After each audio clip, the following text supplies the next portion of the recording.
Greetings, gentle viewers! I'd like to make a personal apology to the continent of Africa that I chose this as its first movie I've reviewed. If I wasn't a complete cunt, I'd probably have chosen something Hollywood-shaped. Something like this.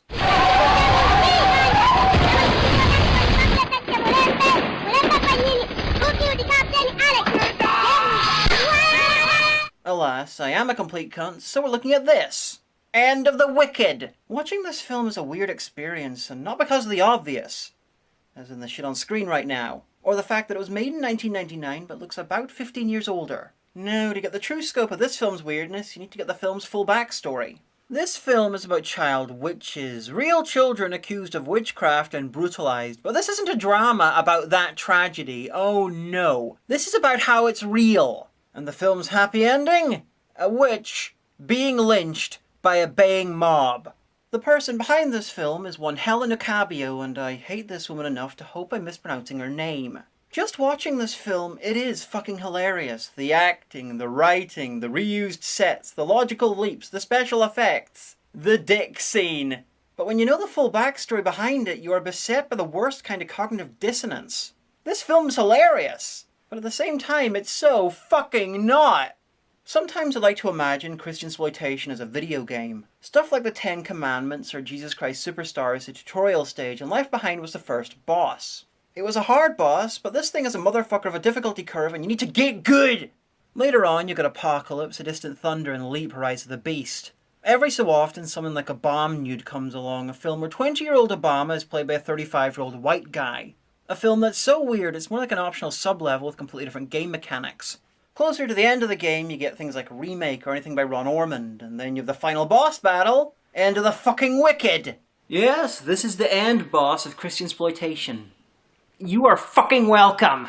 We open up with some trailers for the team's other works, including Power to Bind, where someone uses their ability to say Power to Bind loudly to kill Satan. Power to bind. The battle is the Lord. Or something. And Magic Money, where quick white flashes hypnotize poor people into believing that all money is inherently evil. Even though the filmmakers are richer than the audience, and the audience are going to have to give them even more money to see the film. And slicing the headshots just shows how serious they are. Anyway, End of the Wicked. You know, most people run into day-to-day filming issues and they roll with it. Blame their assistants or yell about bad luck. Not these assholes, oh no, they were directly under attack by Satan, who was no doubt really pissed off with the half-man, half-pizza cross playing him in the movie. Personally, I'm more interested in the great expositions the film promises. I'm pretty sure they're talking about the dick scene. I'm glad you told me this was a witchcraft movie, because this first shot is halfway convincing me this is a remake of Evil Dead. As you can see, Blair Witch Nigerian edition was very short. Everyone just flew to the woods to safety.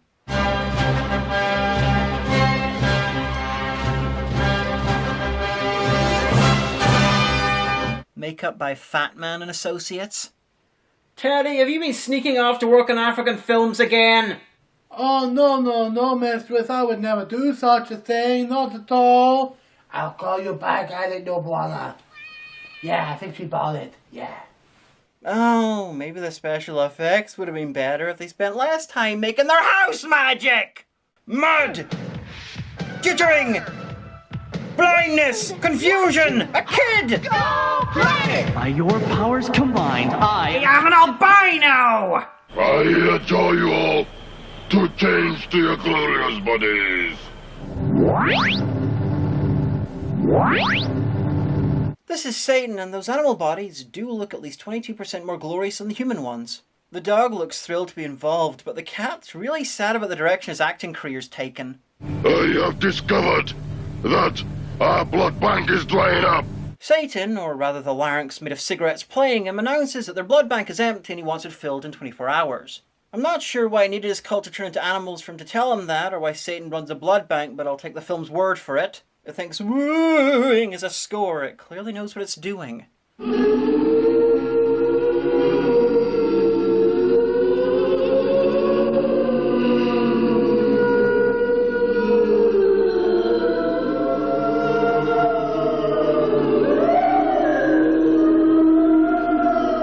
Well, I don't know about you, but I'm fucking terrified of that ceiling. Ah, shit, now aliens have got involved. This is turning to Nigerian horror story asylum. Anyway, when the wooing finally stops, the kids are understandably upset. The mother comforts them until the morning and the dulcet keyboard sounds it brings.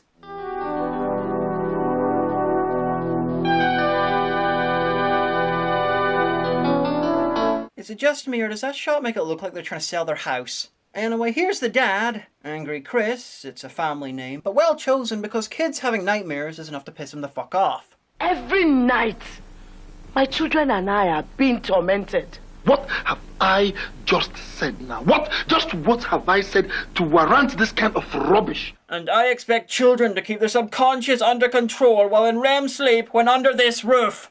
I am the man of this house.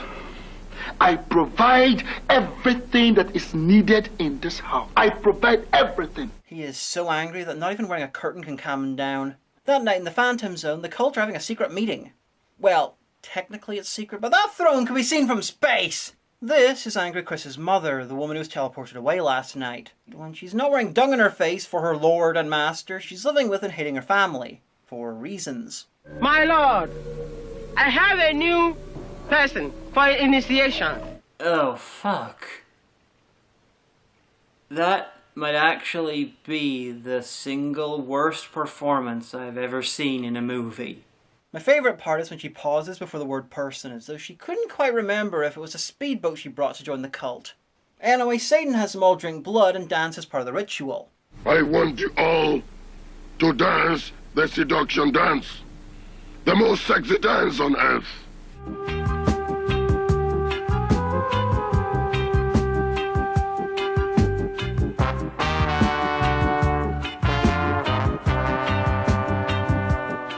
Occasionally you get these little clips of him looking as though he can't believe they're buying this shit.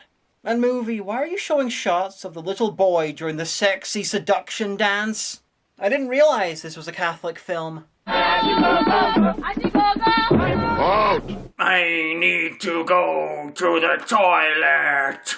Now, where is the new convert? Oh, hi, I'm just here to fix a throne. It's distracting pilots. What is your name? My name is Godwin. Oh, great. Now I have to do Nazi jokes. Godwin indeed. You see, these guys get it. I wonder just how desperate Godwin has to be to deliberately seek out the Nigerian Davis Rooney fan club, decide that they seem like a solid group of winners, and then go through the blood-drinking laser initiation to join.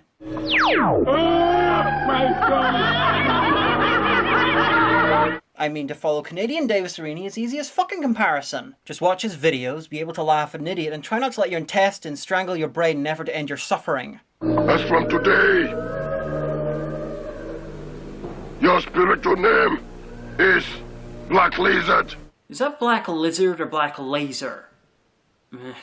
Either way, it sounds like a 1970s DC character. Satan gives Black Lizard a list of his new powers: evil, wickedness, being a dick, and the ability to shapeshift. You can adopt any form you like. Which means that everyone here either chose to look like that, or Satan asked them to appear that way because he has a leprosy fetish. Your heart has changed to iron. Ah, shit, that either means he's a functionally immortal vampire or he's destined to choose the form of a teenage girl and piss people off online. Anyway, Satan believes in throwing people into the deep end, so he's sent off to destroy someone's life. While the cult laugh at nothing in particular. They have the right idea. When in doubt, laugh. It's what the people watching this film do. Back at someone's house, which might be the same building as Angry Chris's house, an injection's going on. Naturally, this means an owl. You're a Christian, Harry. I'm a what? Okay, so he turned into the owl and used his mind powers or what the fuck to mess with the injection, but A, why did he choose an owl? Something that could easily be spotted and was really out of place? And B, why does he make such a loud zapping sound? It's like he designed this mission to fail, but somehow succeeded because of his target's deafness. No! He's dead! He's dead! No! Is this a good performance? No! This is fun. No! You're right, it's not. No! Make up your damn mind! No!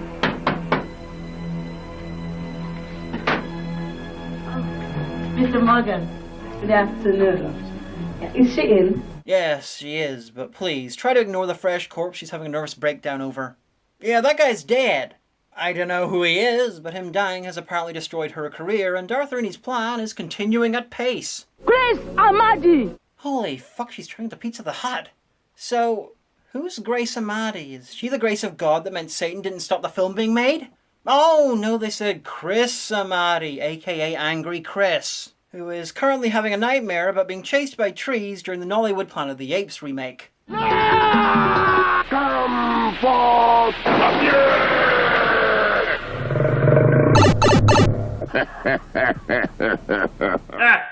I can't believe that worked. That's the laugh of a guy who's so high he covered himself in flour and started yelling at pots, and they fucking delivered! Beelzebub the Great! As opposed to Beelzebub the mediocre, or Beelzebub the embarrassing, or Beelzebub the New Jersey-based filmmaker. So Angry Chris is put on trial and accused of letting his mum live with him, and apart from being an angry dick, of being an okay guy. Right now I'm living with him. He gives me everything that I need. I have found the accused guilty of all the charges leveled against him. Good call on that verdict. He is anything but an okay guy. The evidence before me proves beyond any reasonable doubt. Reasonable doubt? The accused, Chris Amadi, is truly the son of Lady Destroyer. Reasonable doubt! No, wait, fuck that. Lady Destroyer? The food, clothes, and some other things. Stop fucking mentioning new things I'm gonna have to talk about! Reasonable doubt? The whole point is that you're unreasonable! And you weren't reasonable! And being unreasonable, you'd obviously show that by saying it was reasonable, and I'll move on. Lady Destroyer. I once knew a guy called his cock that. He was called Mr. Prickly. And your evidence? The food, clothes, and some other things. There were no other things. If there were, you'd have them in front of you and you could name them! But that's you being unreasonable again. I'll move on. So they sentence Angry Chris to hard labour, and I have no idea what that means because they instantly cut to this music video inspired by The Room, and trying to work out why is taking up all my brain power.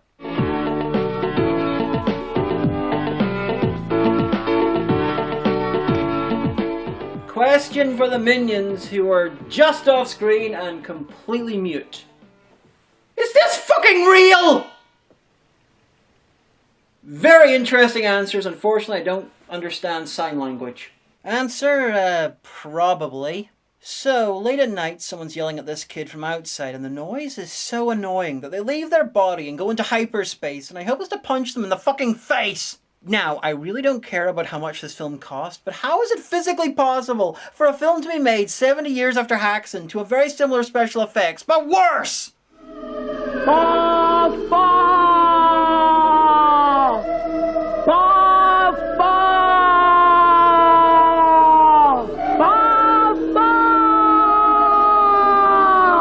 Mothballs!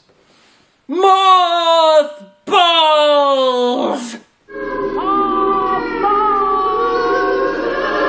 And how is it possible to have a kid screaming for fucking minutes in the sound of Diamanda Haggan's backup singers practicing, and to have no one open a window and tell them to shut the fuck up? This is where my suspension of disbelief out and hangs itself. Back at the world's most depressing rave, Angry Chris looks unimpressed with pretty much everything. The members of the coven curse him with terrible fate after terrible fate, meaning that very soon he'll have 99 problems, but a pizza face ain't one. Cause you, Chris Amadi, to be wretched. I already am, bitch. I am Tempest. I cause Chris with problems. I will make his neighbors hate him without any reason. But he's deeply, needlessly angry. They already have a reason. Hey, he was naked before. Is that a cursed shirt? And did someone set fire to his throne? Now, take him to the torture department. Where are the departmental heads? What the fuck, is this a Halloween panto version of Office Space? So, apparently while I was busy being confused by the football music video, some kids were being given sweets by this other kid. And now they're damned because that's how that works. So now they're going to be fully initiated into the cult by managing to survive a psychic head crush. All in all, pretty normal.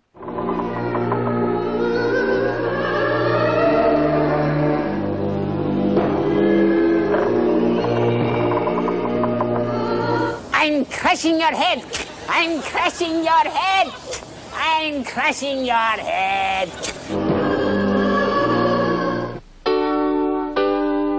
Oh, now that is good musical whiplash. How are you today? Fine. Mommy, I am a wizard. You are what? A wizard. Shut up! Son, you can't say you're a wizard near the makers of End of the Wicked. They'll do terrible things to you, like ask you to star in one of their films. And besides, you can't be a wizard. You're not British. Anyway, the kid's sent to bed, and she has a conversation with her husband about shit audio and film. In fact, I can't really understand the issue. There's nothing to understand. Welcome, fellow words children. Yes, Oh, here we are. St. Beelzebub's School for Children suffering from tragic burns. Class is beginning, and you should know that some people apparently believe this is all true and really fucking happens. Your spiritual name is drainage. I want you to drain out health, money, and happiness from your people. Your spiritual name is mistake. I invoke upon you the spirit of stubbornness, stealing, lack of interest in school. I think this kid got Satanist mixed up with ambling towards being a teenager. Over the course of this film, there's been so many spiritual names and effects, I wonder how long till they get to the really good ones, like running noses, or being a dick on Twitter. Chief O'Brien, 6 to beam down!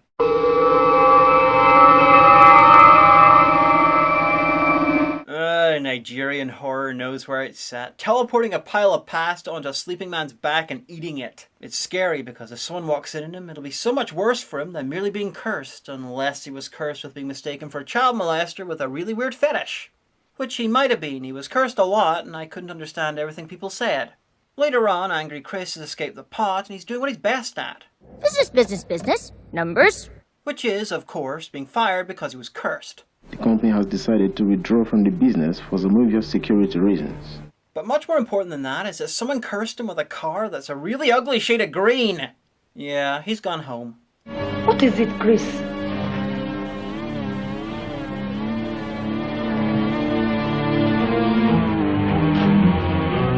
The soundtrack. It's going weird. You know, I never noticed this before, but he lives with several of the Supremes. Anyway, because of another curse, he sees his wife as a samurai mask and loses it. Don't you ever mention my name again. Ever since you came into my house, it's been one problem or the other. Don't even think about talking to me anymore. Call me controversial if you want, but I think I'm officially on the witch's side here. I mean, that guy's a cunt.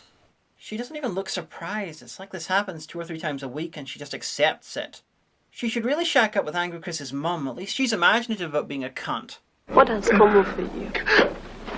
You still have the guts to ask me stupid questions, Stella. Angry Chris has decided his wife's to blame for the curses and goes with his mum to visit a witch doctor to deal with it. And oh, you can tell this guy's good. He gives you quasi-bird porn to look at while he works. Look at the fucking knockers on that tit! Your name is Chris Amadi. I know why you are here.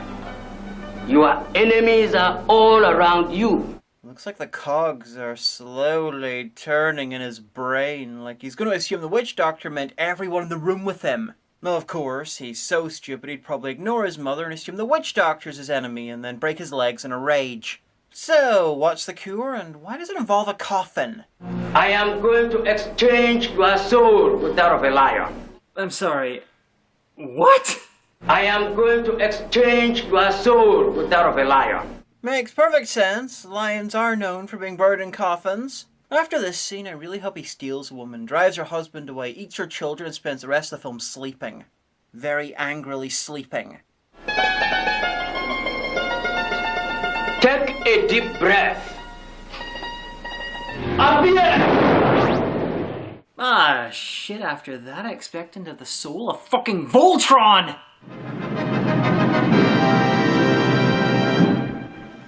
If I were king of the forest! Close enough. I mean, what was I thinking? Voltron clearly doesn't have a soul.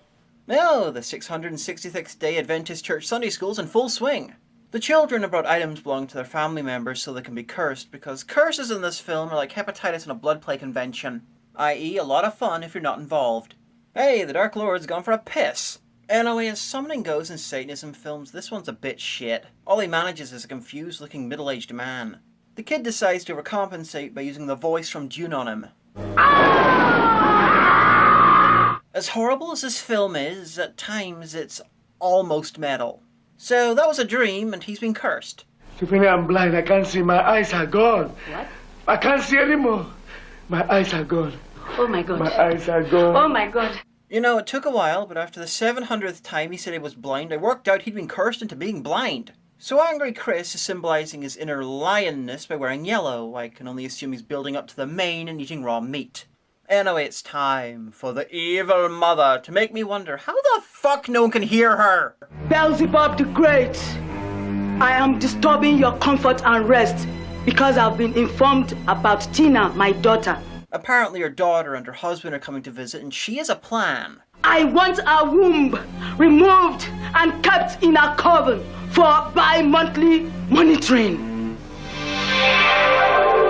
Listen, lady, I want a Money Train expanded universe as much as the next person, but bi-monthly is a bit much. And I'm not sure how the womb thing would help with that anyway. Unless you're trying to get Woody Harrelson back, I suppose. Lady Destroyer, your request has been granted. Hey, I just realized it looks like Darth Kane is trying and failing to look like Jamie from Mythbusters. So it's yet more business from him. I want you all to begin to launch severe and devastating attacks in your respective zones. He took all the fun and spontaneity out of Evil and Torment when he began running it like a political campaign. Besides, I'm saying it now, you chose poorly in the primary. Bernie could have damned all these motherfuckers by now. So, Angry Chris's mother has decided that she wants to marry her son. Permit me, Beelzebub the Great, to marry my son Chris. As you do? This might be a minority view, but the most confusing part of this for me isn't the son thing. It's that the guy's a dickhead. Why would anyone want to marry him? Oh yeah, she also wants to fuck Angry Chris's wife. Using the male organ. I love his face. It's like he's saying, I'm a melted wax recreation of a cross between Patrick Stewart and Diamanda Hagan, and as such, I have seen some shit, but even I have my limits! Without using any words. Slap your lap 3 times.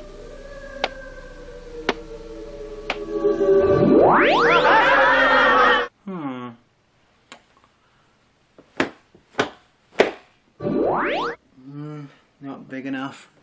1, 2, 3, 4, 5, 6, 7, 8, 9! Oh yeah! Just big enough to use as a sleeping bag.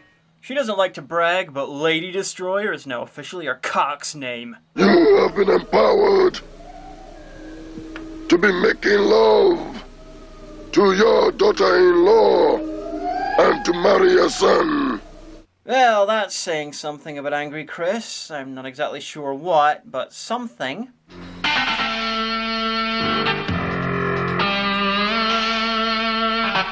What? Listening to that music, this next scene really should star Steven Seagal on a quest for revenge against corrupt cops after the death of his wife. I'm gonna take you to the surgeon tree. The tree surgeon.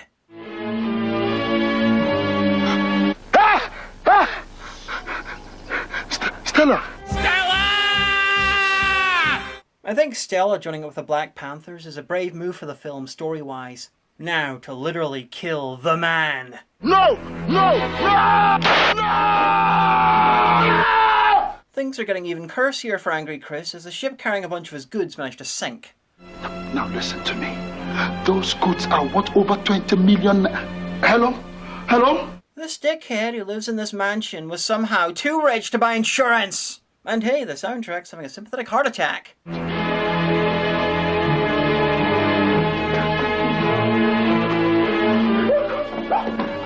Anyway, outside, in probable curse-related activity, a kid is killed during a football match. My God! My God! My God! Look, you've killed him! He's dead! Oh my God! Anyway, it's Angry Chris's son, so she heads off to find him, and he reacts in that time-honored Angry Chris way. Your son, slum, and die! What? My son! My son what? My son is dead. I'll fucking kill you!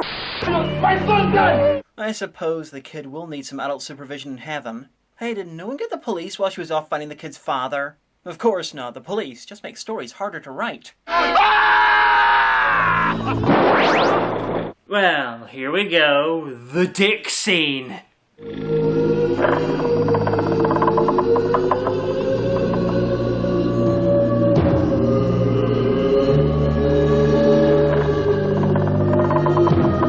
I think for the first time in human history we have a scene that's an entire round of Cards Against Humanity. Observe.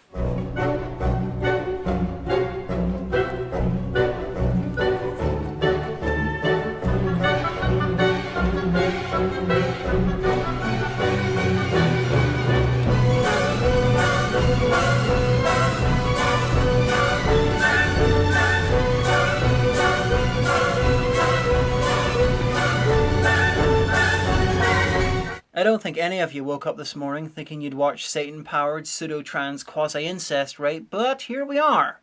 I'd suggest downing an entire bottle of medicinal alcohol.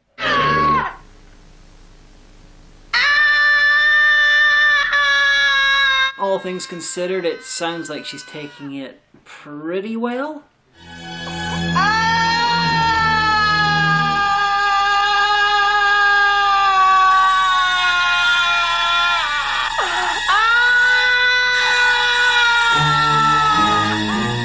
Anyway, someone's doing some spring cleaning, and unfortunately the soundtrack's running on the local mains. Don't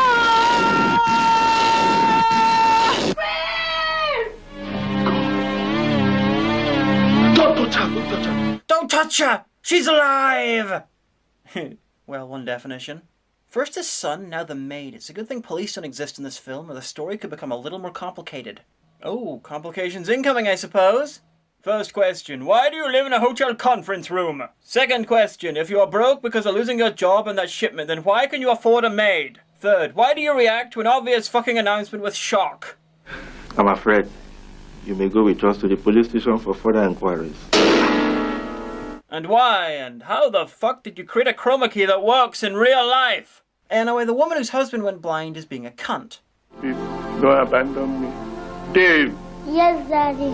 Please, why don't you help me, my dear son, and beg your mother not to go? She's abandoning us. Mommy, please don't go away. I am even leaving you behind. I don't want any obstacle on my way, okay? I don't see why the Coven attacked her husband. She's clearly a better target for being enlisted, if nothing else.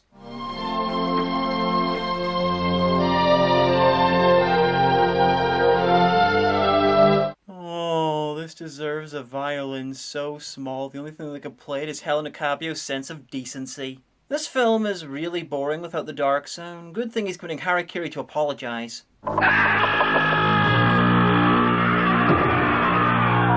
Apology not accepted. Over with the police, the maid's dad put on a Santa hat of intimidation and wants Chris jailed for life.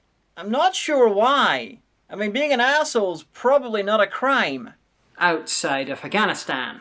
I mean, it can't be a crime in Nigeria. They're able to make and release this film.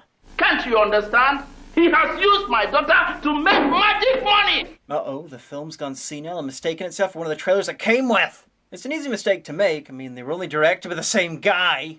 Santa Hat wants a small fortune to make him drop the charges against Angry Chris. His wife wants a line, but she ain't getting that.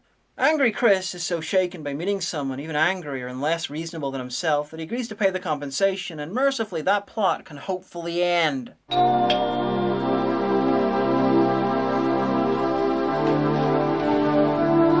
And apparently the curtain is a doorbell. Okay.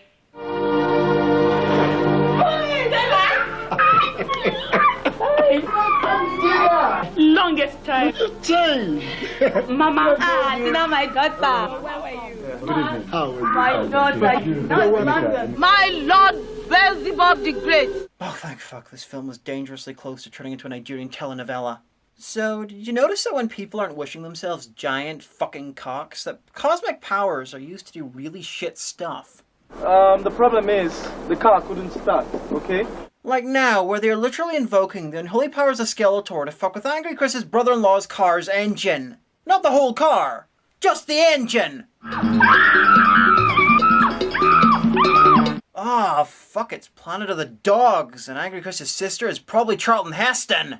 Making her Mark Wahlberg would be an evil too far. It was a nightmare, and she explains it in great detail to her husband, Nigerian Alfonso Ribeiro. Of course, looking at the blood, I'm wondering what the fuck the dogs did to her after that shot cut away.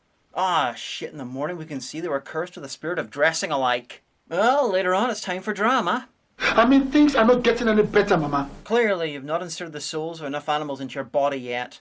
I want to know what's happened to his soul. Is it in a lion right now, or just kind of floating around and laughing at him? They stick on their copy of Inappropriate Soundtrack the Album, Volume 4, when they have a visitor.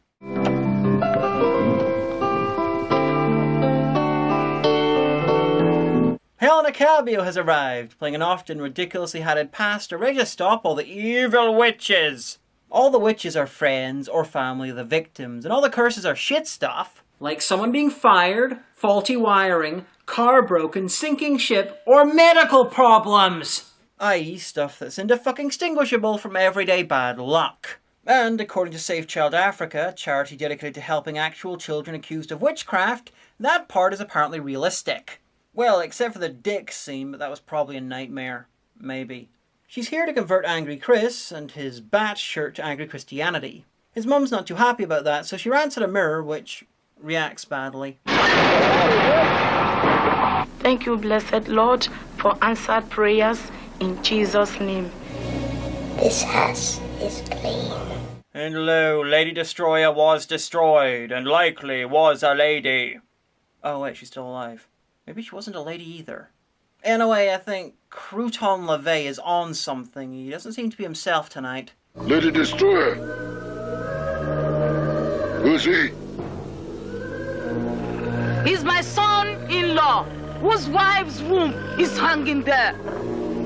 Take the broom of wretchedness and begin to sweep out all his strongest points or weapons. And then use the toothbrush of evil to...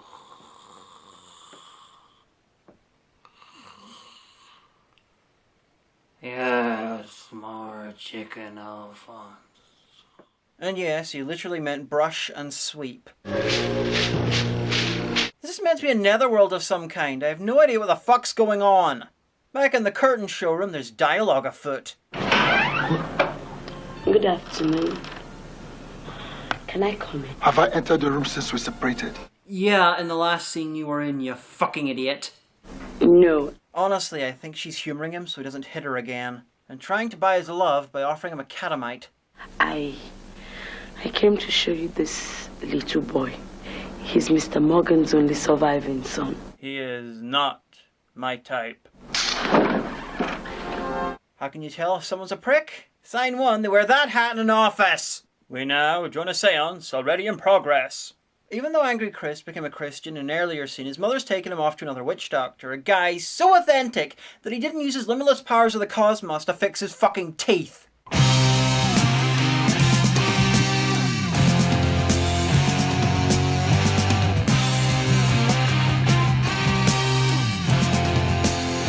Hilariously, whatever the fuck this is actually removing Angry Chris's curses, so...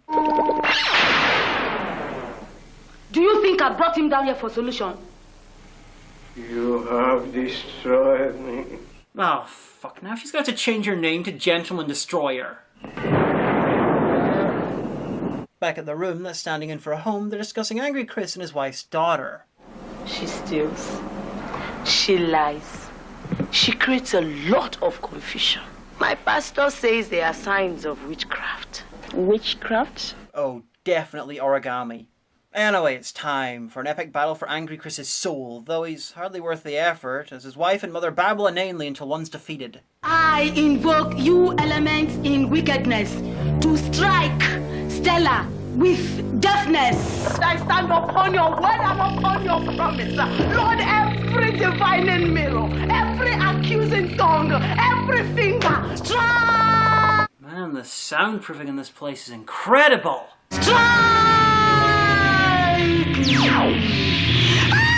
Oh no, the mum's deafness spell backfired on her so badly I assume everyone was deafened before they started screaming at each other. Deep in the city of Dogville, Egghead is pissed off at all the Christianity happening and so he turns a goat into a human being. I command you, goat, to become human! And therefore created the Welsh. And then turned it back into a goat. I command you to return to your original form! And therefore created the Welsh's wife. Just in case you want to close your eyes, I should probably warn you that the goat is then held down, crying and terrified, and has its throat slit to the fucking spine.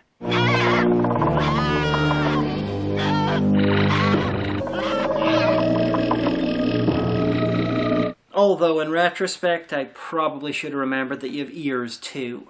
Plus, the goat suffered, so should we. You know, goat sacrifice is apparently satanic, but the ones who actually did it for the film were the Christians. Sort of self-defeating there, guys. Anyway, the scene got Angry Chris's goat to such a degree that he seems to be a bit dead. I finally killed my husband. They have finally killed him. It's okay. Take it easy, Sister Stella. It's okay. He is dead, and there's nothing we can do about it.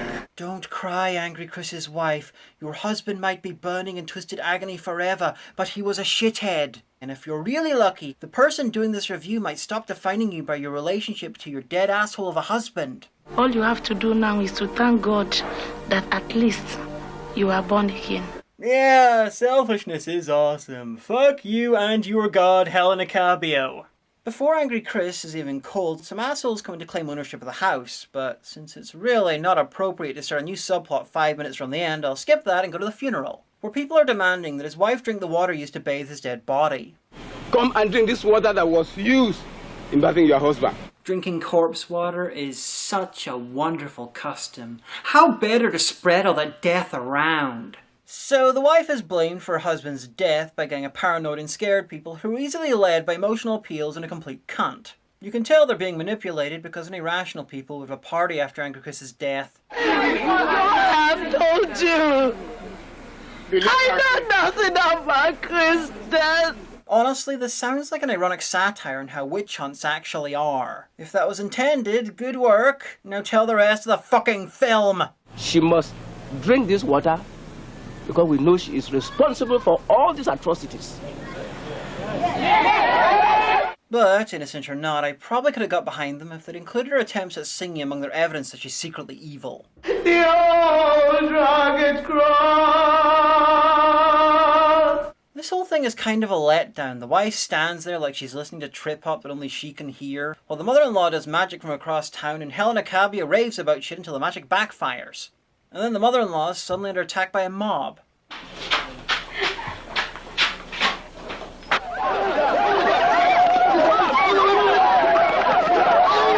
It's the sign of a truly great filmmaker when you can cut to the end of your film from any point beforehand and it would still make just as much sense.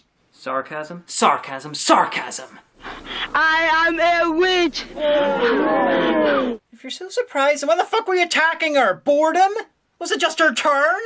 This is the point in a real-life tragedy where some poor, probably innocent bastard's been blamed and beaten with sticks until they confess to whatever ridiculous shit they can think of. I drive your car in this witchcraft coven. That is why it's engine keeps knocking. And then, the final indignity, she was a dog in a human suit. Dog, dog, dog! This is a horrible film. It's a fucking slog. At the start, you can ignore the horrible shit and give it the insults it richly deserves, but the longer it goes on, the more you remember there are people who really believe this shit. Now, I don't know if religion or films have any responsibility for the real-life suffering of the alleged witches, but this is what that charity, Safe Child Africa, have to say. Well, fuck. This film is so evil it nearly gained sentience and joined the Trump administration. And technically, you don't even need to gain sentience to do that. But you're a cunt. You're a cunt now. You've always been a cunt. And the only thing that's going to change is you're going to become an even bigger cunt. If you want to do some cinematic self-harm, then check this out, but make sure, for fuck's sake, don't pay for it. Or just find the dick scene on YouTube and be amazed that shit exists. I'm Diamanda Hagan, and I have to live with it every day.